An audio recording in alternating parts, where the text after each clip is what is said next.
After canceling our plans to ride the NorthEastern USA this year due to historic flooding in the area, we decided on Plan B and headed to the Black Hills of South Dakota instead.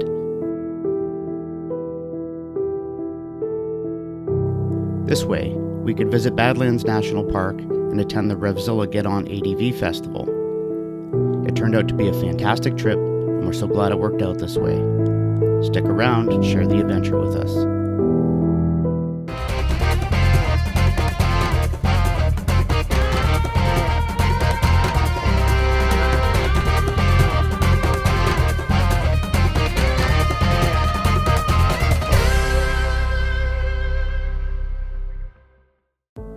With South Dakota being quite far from our home in Amherstburg, Ontario, Canada, and our limited time available away from work, we opted to trailer our bikes to South Dakota so that we could put down more miles each day and drive at night if needed. We left home in the early morning and made our way through Michigan, spending our first night in a picturesque little town on Lake Michigan called Manistee. We enjoyed a nice stroll along the lake into town for dinner, and of course, ice cream. Say good morning. Good morning. After a night of thunderstorms in Manistee, we woke to beautiful blue skies and hit the road, making our way into Wisconsin through the town of Marinette and its historic buildings.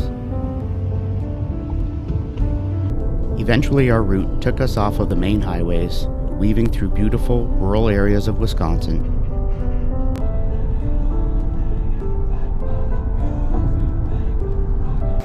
We enjoyed a much-needed break in Chippewa Falls at the Irvine Erickson Park area, which included a nice walk past some rapids, a waterfall, and even some bison. Once through the traffic in Minneapolis, we found ourselves passing by the largest candy store in Minnesota. Oh yeah, we had to stop. It was enormous.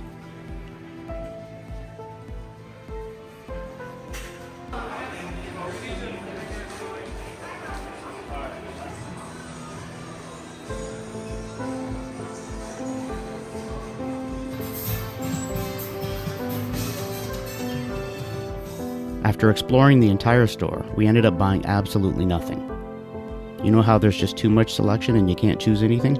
Well, that was the case for us. We continued on through backcountry roads to Springfield and our hotel for the night. What is it that you're doing? I can see the motorcycles just over the roof line. If I look in this tiny little corner, I can see them. Are they still there? Yeah. Okay. After another hotel breakfast with waffles and good coffee, we made our way to our first stop, the sod house on the prairie.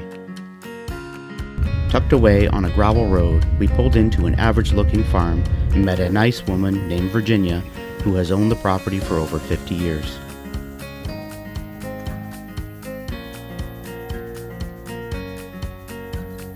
We toured a nicely kept sod house and also one in disrepair. It's amazing how well these structures can last over time. There were so many antiques on display. It was a great snapshot of life on the prairie for early settlers.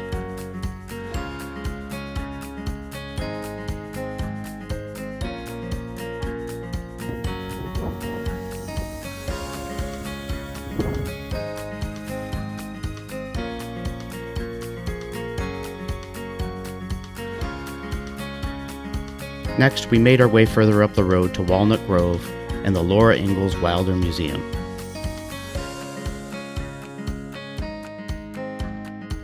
My mother loved the Little House on the Prairie TV series that ran for 9 seasons, and I remember so many of those episodes.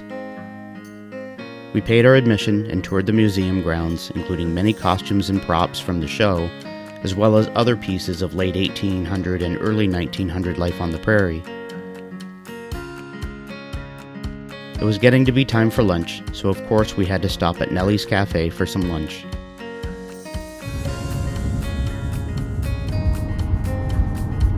Later in the afternoon, we pulled into the town of Mitchell, South Dakota to check out the Corn Palace. An interesting structure for sure, with an exterior clad of corn.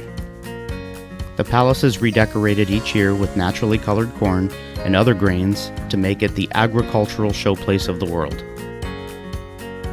Once we crossed the Missouri River at Chamberlain, South Dakota, the landscape changed dramatically. The terrain turned into rolling green hills, and our Ford Explorer towing the bikes worked harder to climb them at 80 miles an hour. As we approached our exit to make our way to our KOA campground, we caught our first glimpse of the Badlands National Park. Incredible. We had to cross a section of the park before arriving at our campground, and it was such an amazing drive, with a landscape that looks more like Tatooine from Star Wars. We pulled into the KOA office just before they closed. Leslie made us a nice sausage and rice dish with peppers and onions while I set up camp.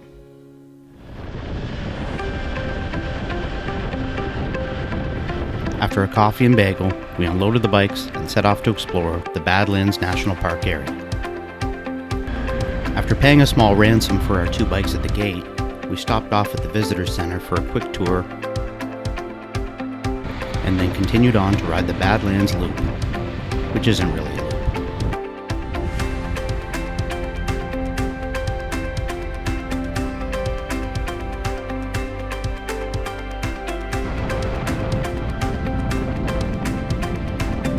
We took a break to hike some trails, straight out of Star Wars in an ancient land. It looks like someone just took a bunch of concrete and started a pile. It looks smooth in areas, but it's not. Over centuries, the weather has made the rocks smooth yet feel like rough coral. It was only 10 a.m. and it was already hot at 85 degrees. There was no humidity, but it was still pretty hot.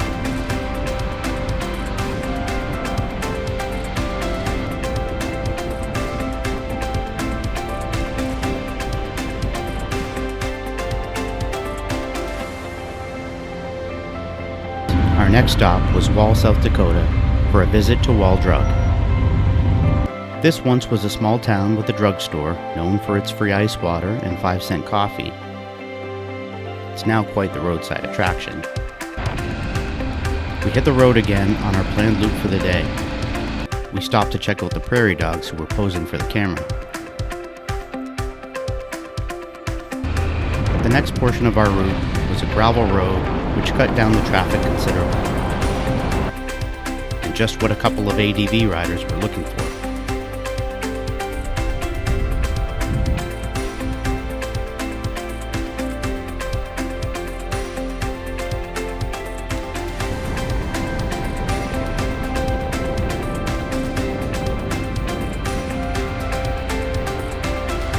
We headed to the scenic town of, scenic, South Dakota.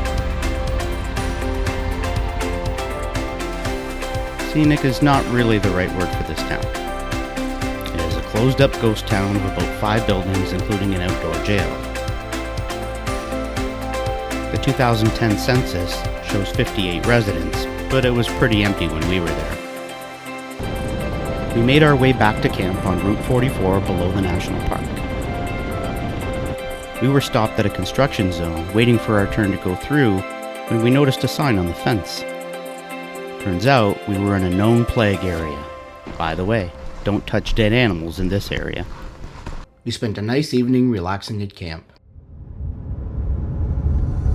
After a night of thunderstorms threatening the area, we had some coffee and packed up camp and headed out to the Black Hills of South Dakota. As we left the prairie dogs behind, we started getting into more hills and trees.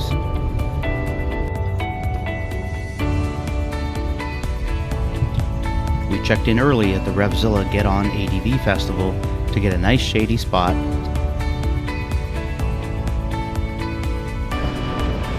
We pitched our tent, unloaded our bikes, and headed out on 2 wheels to do some exploring on our way to Custer, South Dakota, with our friend Radar from Detroit that we met last year at the Overland Expo East rally.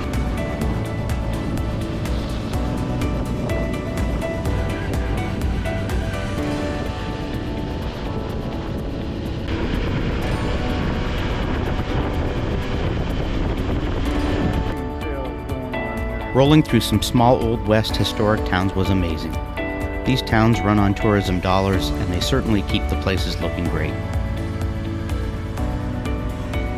The roads were breathtaking with amazing sweepers, hairpin turns, and beautiful vistas. We passed by iconic Mount Rushmore, but didn't stop as we were a bit short on time.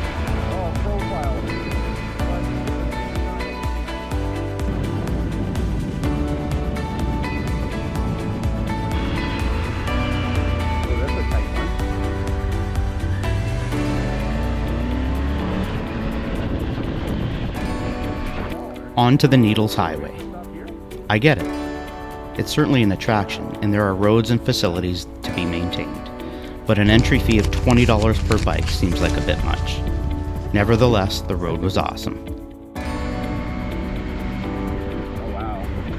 A few spots with one-way tunnels and another out-of-this-world landscape. You can definitely see why they call it Needles, as the rock formations poke up out of the ground like needles.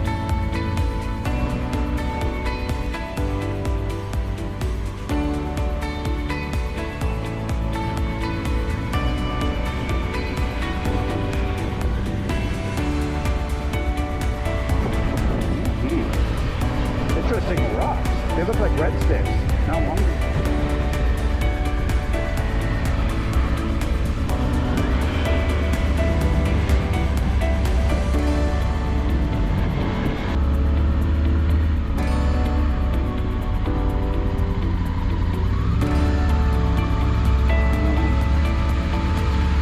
We had to pay anyway, so we're like, well, no.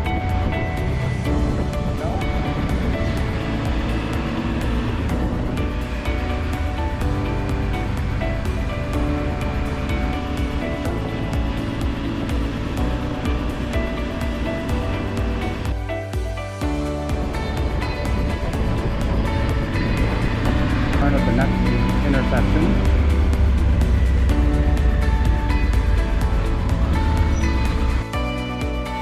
And we made our way to Custer and Bavarian Inn for the night.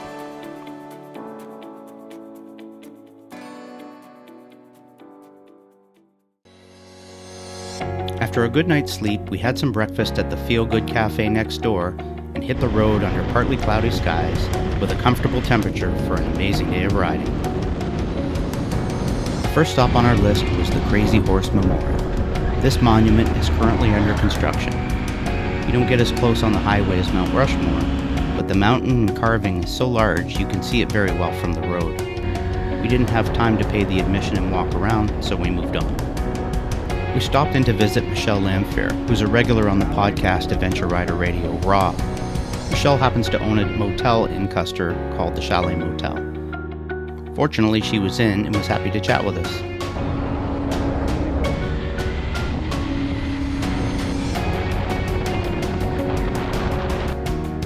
We entered the wildlife loop in Custer State Park, which is a 71,000 acre park, hoping we would see some wildlife.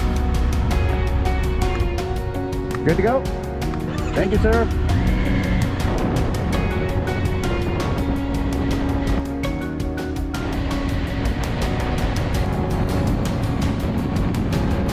Unfortunately, there weren't many animals out for us to view today, but from a distance we did see a pronghorn, some burros or donkeys, and more of our little friends, the prairie dogs. We stopped at the Bison Center, which was a nice little interpretive building, but we didn't see any bison in the wild.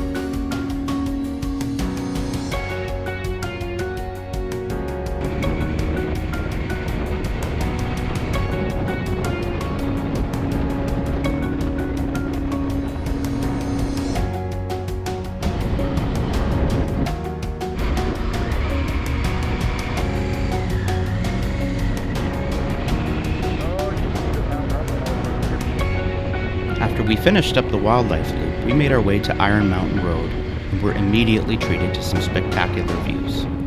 What an incredible road.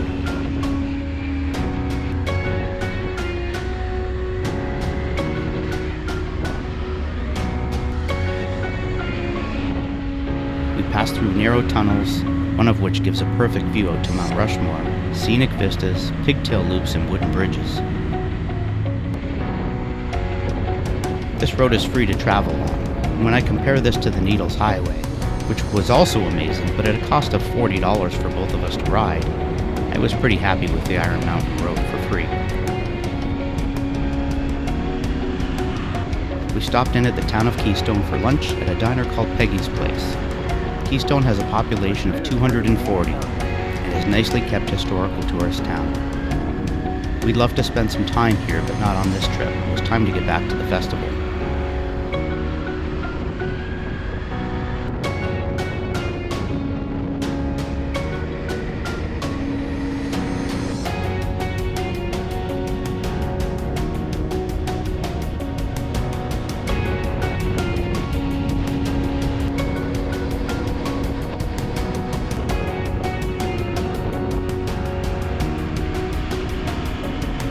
We arrived and registered at the Buffalo Chip for the ADV event. After the riders meeting, we lined up for the barbecue dinner, which was pretty good. For the rest of the evening, we hung out at camp and enjoyed chatting with our new friends before retiring to the tent.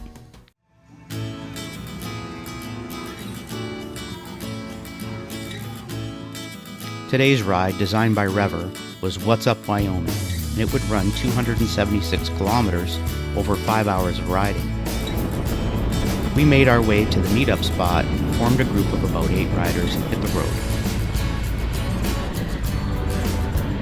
Most of the ride climbed to around 5,500 feet in elevation, with some areas at nearly 7,000 feet. It was nice and cool up there. Lots of narrow, winding roads with sections of pavement connecting the off-road portions.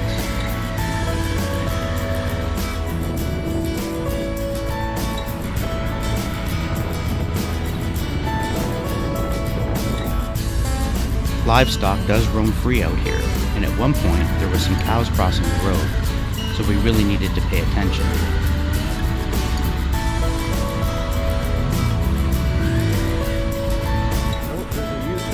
Another thing to be cautious of are the UTVs and ATVs also traveling these trails. Ride right, or you may become a hood ornament.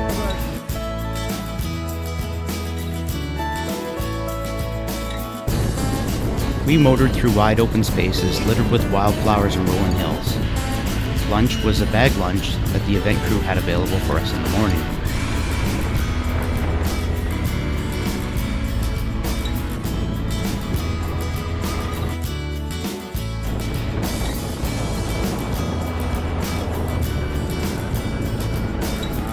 Spearfish Canyon, a road that takes you along the canyon floor, weaving around towering rock faces. Amazing twisty tarmac with absolutely gorgeous scenery. Outstanding.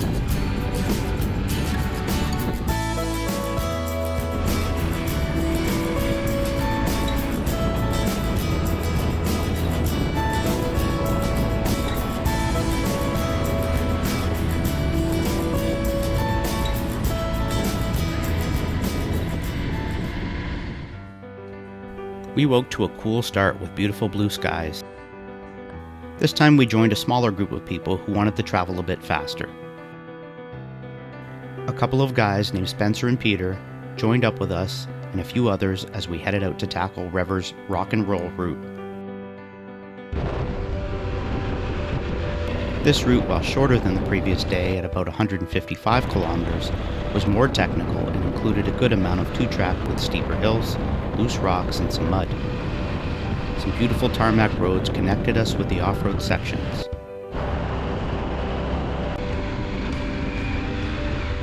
Switch over here to the right.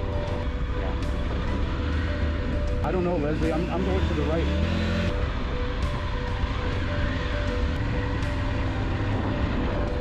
We went through a large mud section, but we both made it through okay. However, Pete's Africa twin took a mud nap for a moment. Hey.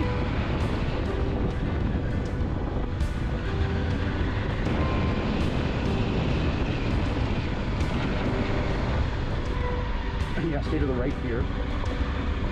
The two-track became tougher with steeper hills, rocks, and ruts. Yeah, definitely want to be in the left. After coming down the last difficult downhill section, which was very rocky, I could hear the rocks hitting Leslie's skid plate over our Cardo intercoms. Go around them. Oh, you got to drive over it. Oh boy. You're okay. Thank you. 2 more. Thank you. Everybody okay? Thank you. 2 more.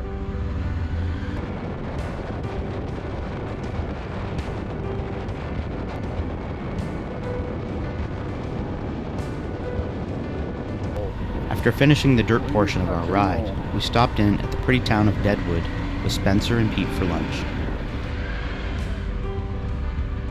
We popped in Mustang Sally's for a burger and a cold beer. After exploring the town a bit, we got back on the bikes for our scenic ride back to the Buffalo Chip. Afterwards, we headed to the outdoor theater for the live release of the new Black Hills BDRX route video.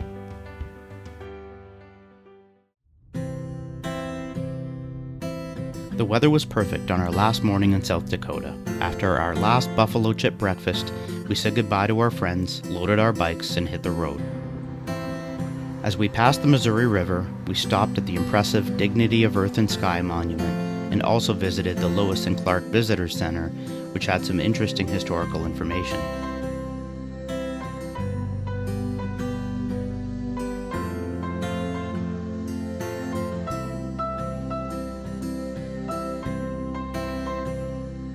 We eventually entered Iowa with its beautiful rolling hills, and after a nice dinner at Penny's Diner in Missouri Valley, we stayed the night in Stewart just before Des Moines. The next day, we again hit the road, with Chicago reluctantly in our crosshairs.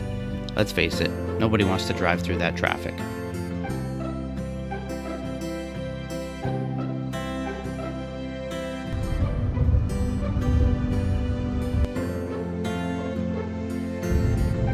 Finally, we were back in Michigan, where we passed the Oscar Mayer Wienermobile,